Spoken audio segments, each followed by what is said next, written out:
Pouco mais de 2 anos atrás, a gente fez aqui nesse canal um vídeo chamado Por que todo mundo odeia Luísa Sonza. De lá pra cá bastante coisa aconteceu. Hoje Luísa é uma das cantoras pop mais conhecidas do Brasil, ela definitivamente conquistou o público dela, mas algumas coisas daquela época ainda continuam as mesmas e talvez até ainda mais intensas. Após adiar o lançamento original que iria acontecer em junho para que ela pudesse tirar um tempo fora da mídia e das redes sociais para cuidar do seu emocional e psicológico, Doce 22 foi oficialmente lançado nesse último domingo, 18 de julho, e uma boa mostra que os ataques a ela continuavam incessantes é que o disco inteiro já estava pronto antes mesmo desse último ápice entre o final de maio e começo de junho, quando, após nascer prematuro, o filho do seu ex-marido, Whindersson Nunes, não resistiu e acabou falecendo apenas 2 dias após o seu nascimento, o que pela internet muita gente escolheu a Luísa como a culpada desse caso, que por si só já foi super triste, e foi ficando ainda maior com o pessoal querendo colocar o nome de alguém que não tinha nada a ver com o assunto. Os ataques que a Luísa sofreu tomou uma proporção tão grande que virou até matéria do Fantástico e atingiu muito a saúde dela. E apesar do álbum ter saído, ela já deixou claro que esses sentimentos de tristeza, pânico e ansiedade é algo que ela ainda está lidando, mas de acordo com a própria, a vida tem que seguir. Utilizando a sua plataforma de mais de 23 milhões de seguidores no Instagram como a principal ferramenta de marketing para o lançamento do disco, ao longo das últimas semanas, Luísa compartilhou todas as inspirações, conceitos e ideias que foram utilizadas para criar o Doce 22, o que se mostrou uma estratégia bem eficiente visto o enorme hype que se criou para o dia em que as músicas foram finalmente divulgadas, tornando esse a melhor estreia de um álbum nacional esse ano no Spotify. Ao todo, o CD conta com 14 faixas, incluindo parcerias nacionais e internacionais, com algumas músicas mais puxadas pro ritmo, mais pop, mais explosivas, enquanto outras o foco é maior na letra e na composição. E se a era Reputation chega para todo mundo, Luísa tem muito o que rebater nesse seu novo trabalho, mas também muito a refletir sobre ela mesma. Antes da gente começar, só deixar aqui aquele lembretezinho de sempre de deixar o like aí no vídeo para não esquecer depois, se inscrever no canal se ainda não for inscrito e... Vamos lá? Eu não sei se dá para chamar de easter egg algo que ela mesma já explicou, mas para não ficar nada de fora, vamos aqui falar um pouquinho sobre cada uma das faixas, para quem não entendeu, ou ficou perdido, ou não acompanhou tudo, entender qual é a proposta de cada uma, que apesar de diferentes histórias, se amarram principalmente em 2 lados do CD. Do CD? Quem é que fala CD? Do álbum. Começando pelo lado mais pop e animado do disco, Interesseira é a faixa de abertura, e as boas-vindas do Doce 22 é dada com um verso que já começa com puta, vagabunda, interesseira. Eu fazendo meu trabalho, escutando só besteira. Tão fácil quanto somar 2 mais 2 é perceber que essa é uma música em que a Luísa se apropria dos principais xingamentos que ela sempre ouviu desde que iniciou a sua carreira profissional como cantora. E se tem uma coisa que quebra qualquer hater ou agressor em alguns casos, é perceber que essas palavras que eles usam para atacar alguém já não tem mais aquele valor? Ou melhor, né? Sempre vão ter aquelas pessoas que vão ficar ainda mais irritadas e tentar passar por cima. Tem gente que não aceita ficar por baixo em qualquer situação que seja, né? E ainda que seja um pouco pessoal demais, ou impessoal, né, já que a gente tá aqui falando por ela, afirmar que a Luísa não sente mais nada em ser xingada dessa forma, nem todo mundo vai ser forte todo dia, né? No mínimo do mínimo, o que a gente consegue pegar aqui é que ela transformou algo que era usado contra a favor dela. Apesar de já estar aí meio que subentendido quais serão os próximos singles do álbum, todas as músicas foram divulgadas com pequenos vídeos ou imagens que remetiam ao conceito de cada uma, mas no caso de Interesseira, além do que a gente já falou aqui, ninguém precisava ser um Sherlock Holmes para adivinhar de onde surgiu essa fama, vamos dizer assim, dela.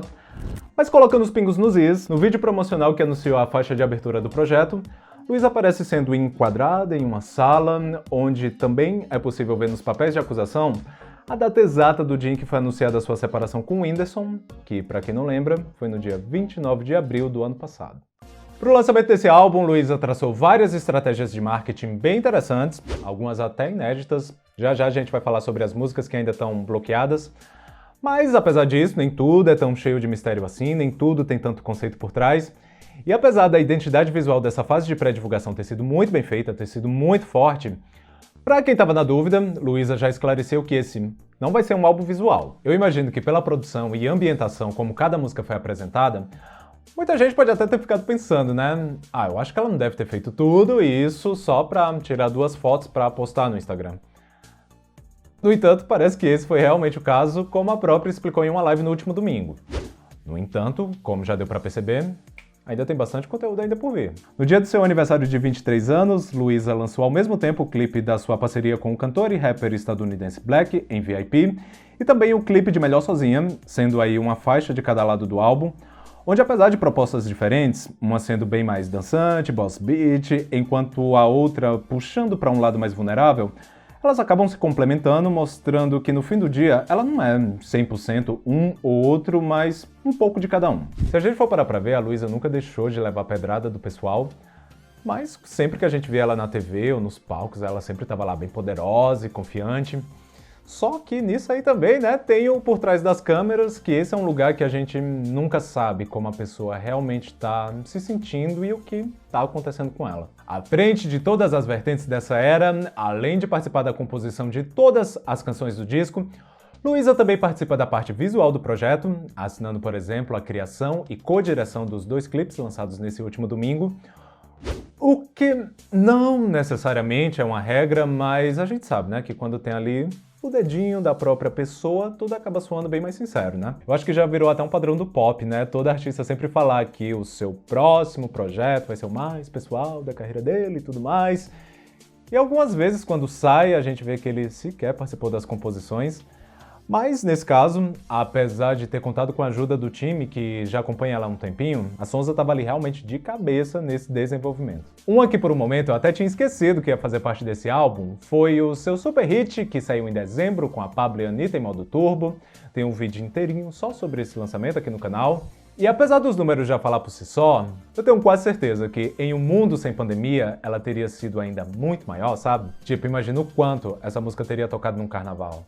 Caso a gente tivesse tido um carnaval, né? Eu acho que pelo fato de tanto a Anitta quanto a Pabllo ter os mesmos créditos que a Luísa no título da música, tipo, elas não estão creditadas como feat, tipo, Luísa Sonza, modo turbo, feat, Anitta e Pabllo Vittar, tá todo mundo creditado como intérprete principal.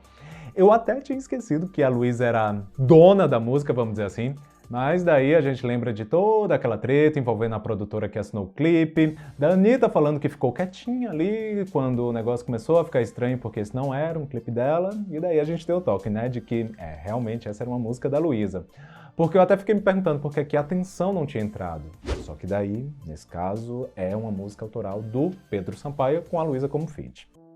Algo que a gente já havia catado lá no Pandora, mas que agora ficou ainda mais explícito, é o quanto a Luísa é filha das divas pop do início dos anos 2000, principalmente Britney Spears e Christina Aguilera, e resgatando aquele som bem típico da época, com uma letra bem sugestiva, a gente tem a faixa 2000 S2. Vou falar que no auge da minha viagem, quando eu vi esse título, eu jurava assim, que ia ser uma música bem fofinha, tipo aquela 2002 da Anne Marie. Porém, não foi bem por aí. Ficou algo ali mais puxado para algo que o Pussycat Dolls faria em algum momento. E uma curiosidade sobre essa música foi que ela foi a última que entrou no álbum, justamente após a Luísa perceber que faltava uma homenagem a esse período do pop que tanto influenciou ela. Tem uma teoria na cultura pop de que a cada 20 anos tudo é revivido novamente. E bom, a gente bem já viu isso acontecendo com os anos 80 e anos 90 aí nessas últimas 2 décadas. E se nesse momento até a calça da cintura baixa já voltou, temos aí um bom indicativo de que logo em breve, o som dos 2000 é que pode ser aí o próximo hype a ser revivido pelo pop. E olhando por esse lado, a Luísa acabou sendo bem avant-garde, hein? Apesar de ter começado as gravações com um certo direcionamento em mente, como a produção do Doce 22 levou cerca de 14 meses para ser concluído, foi bastante tempo, né? Luísa contou que no meio desse caminho as coisas foram se moldando de uma forma diferente do que ela tinha planejado, ganhando bastante destaque, principalmente nos altos e baixos que ela teve em 2020. Doce 22, aliás, foi calculadamente lançado no último dia em que ela tinha 22 anos, ali já no limite da hora em que ia completar 23.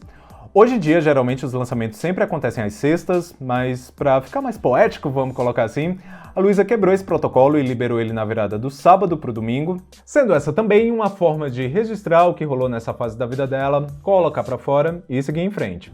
Apesar desses 22 ter os seus dois lados, como bem foi refletido na ordem que as músicas foram organizadas no disco, se faixas como a baladinha Penhasco, um dos principais destaques desse seu novo repertório, soa como um grande desabafo sobre uma relação que terminou de forma complicada, daí cada um junta os pontos para ver sobre quem ela provavelmente está falando por aqui, Mulher do Ano aborda um lado mais confiante sobre reconhecer o seu valor e não deixar você mesmo, a pessoa mais importante para você, se jogar para baixo. Para pessoas que estão na mídia e são espelhos para muitos, sempre há aquela cobrança de uma narrativa muito definida, né? Tipo, e aí, você tá bem ou tá mal? Tá para cima ou tá para baixo? Superou, não superou? Quando na verdade eu acho que ninguém funciona de forma tão roteirizada assim. Pode até ser um discurso mais fácil de vender, né, para não soar confuso para o público que vai consumir o trabalho que a pessoa está lançando e refletindo as situações que ela escolheu abordar. Mas aqui, a Luísa mostra que todos esses sentimentos conviveram juntos enquanto ela preparava esse seu segundo álbum. Apesar de não aparecer ao lado dela cantando, a importância do Vitão nesse processo todo também é mencionada no álbum na música Caos e Flor, um verdadeiro trocadilho a tudo que esses dois tiveram que aguentar depois do lançamento de Flores no ano passado, que assim, eu acho que a gente nem precisa relembrar os detalhes do que rolou nessa época, porque nem foi há tanto tempo assim, e vocês devem lembrar bem. Mas olha só, os dois estão aí juntos até hoje, passando por tudo isso que envolve o nome deles, um do lado do outro. Se no seu álbum de estreia, Luísa prestou uma homenagem à sua mãe na faixa Eliane, dessa vez o apoio que ela sempre recebeu do seu pai foi a base principal da composição de O Conto dos Dois Mundos, tendo nele uma figura de apoio quanto a tudo que as pessoas pensam e falam dela baseado apenas no recorte que eles conhecem dela através da mídia. O subtítulo Hipocrisia, que aparece entre parênteses, faz uma boa ligação com a música que encerra o disco, a parceria com Lulu Santos em Também Não Sei, uma faixa sobre reconhecer que todo mundo, incluindo ela mesma, vai ter a sua opinião sobre as coisas e talvez a forma de absorver isso faça com que a gente emita opiniões hipócritas ao mesmo tempo que a gente critica essa dita hipocrisia. Há ainda 3 pontos fortes do álbum guardados, que só vão ser divulgados ao longo dos próximos meses, sendo esses os próximos 3 singles do Doce 22, a parceria com João em Fugitivos, a colaboração com a Ludmilla em Café da Manhã, e o que parece ser a faixa favorita da Luísa do disco, Anaconda, que conta com a participação da revelação da música latina, Mariah Angelique. Segundo a Luísa, ela quer trabalhar essa era pelo menos até o final do ano, e como a gente sabe que hoje em dia com o streaming e tudo mais, o pessoal consome, mas também descarta as coisas muito rápido, a estratégia aqui foi mostrar que essas músicas foram sim pensadas para fazer parte desse álbum, mas que elas só vão ser divulgadas quando chegar a hora de trabalhar elas como singles. Teve gente que achou uma sacada genial, teve gente que não curtiu tanto, mas aquilo também, né? Hoje em dia parece que nada tá bom. Se a pessoa lança vários singles antes e depois o álbum para fechar, o pessoal vai falar que o disco é só uma coleção de músicas aleatórias, que só colocou ali para inflar os números nas plataformas. Se lança tudo de uma vez, consome tudo naquele dia e na outra semana já tá pedindo novidade. E daí, será que uma gravadora iria investir em um clipe de uma música que saiu essa semana, mas que só vai virar single lá para setembro, novembro? Será que ia ter o mesmo impacto? Será que não iam engavetar, como é o que mais acontece hoje em dia? Eu achei uma ótima ideia, porque até quem reclamou que as músicas não saíram agora, quando sair, vai lá ver. Os clipes já foram gravados, então a certeza que a gente tem é que esse não vai ser um álbum, essa não vai ser uma era que só vai ter o hype agora na semana de lançamento, sabe? Com mais de 5 milhões e 100 mil execuções no Spotify em seu primeiro dia de lançamento, Doce 22 foi a terceira maior estreia de um álbum nacional na plataforma, ficando em quinto no ranking geral. E se esses 3 singles tivessem sido lançados agora, ela poderia facilmente ter pego o primeiro lugar com a soma que eles iam trazer. Mas olhando por um lado mais artístico, muito melhor, né? Uma longevidade do que um número que vai gerar notícia essa semana e, depois não vai servir mais pra nada. Vocês já ouviram Doce 22? Qual a faixa favorita de vocês até agora? Qual das bloqueadas vocês estão mais ansiosos pra ouvir? Qual vocês não curtiram tanto assim? Enfim, falem aqui nos comentários o que vocês estão achando dessa nova fase da Luísa Sonza até agora.